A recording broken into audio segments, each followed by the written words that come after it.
नमस्कार, आप देख रहे हैं न्यूज़ 9 भारत और मैं हूं आपके साथ अशोक चौहान। देश और दुनिया की तमाम खबरों पर आइए डालते हैं एक नजर। खबर है उत्तराखंड से। उत्तराखंड का 60% से अधिक भूभाग वनों से घिरा है, जिसके चलते उत्तराखंड वन्य जीव संसार की दृष्टि से काफ़ी समृद्धशाली माना जाता है।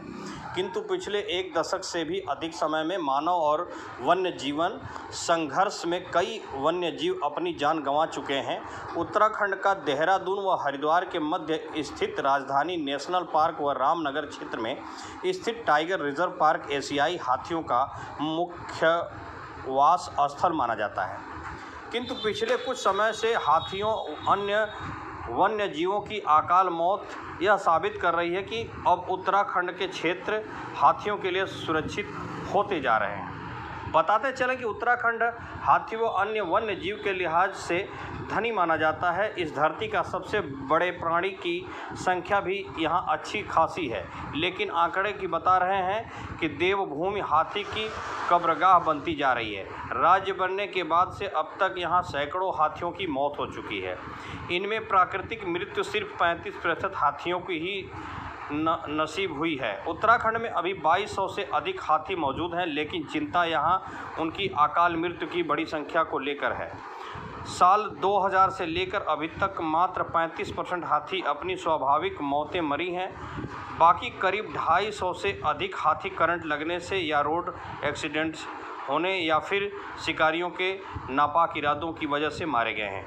बीते 19 साल में सिर्फ बिजली के तारों की चपेट में आने से 37 हाथी मारे गए हैं और इतने ही हाथियों की ट्रेन से कटकर मौत हुई है। उत्तराखंड से वीरेंद्र रावत की रिपोर्ट। देखिए, हाथियों के जो भटकने के कारण सिर्फ कॉरिडोर ही नहीं है, और भी कारण है इसके।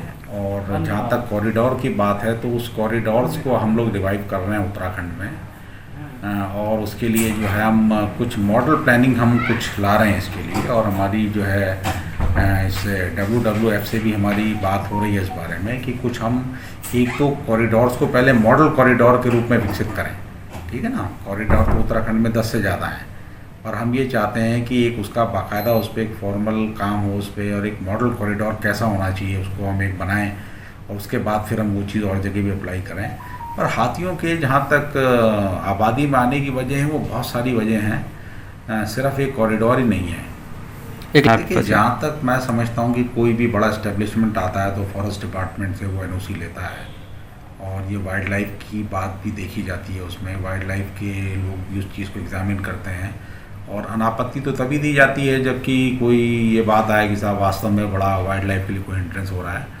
तो मैं समझता हूँ कि अगर इंडियन ऑयल भी कोई इस तरह का अपना लाया है एस्टैब्लिशमेंट वहाँ पे, तो फॉरेस्ट डिपार्टमेंट ने उसको चेक तो किया होगा, है ना। बाकी डिटेल्स में देखा जा सकता है, और अगर अब ऐसी स्थिति कोई आ रही है तो उसके लिए मिटिगेशन मेजर लिए जाएंगे।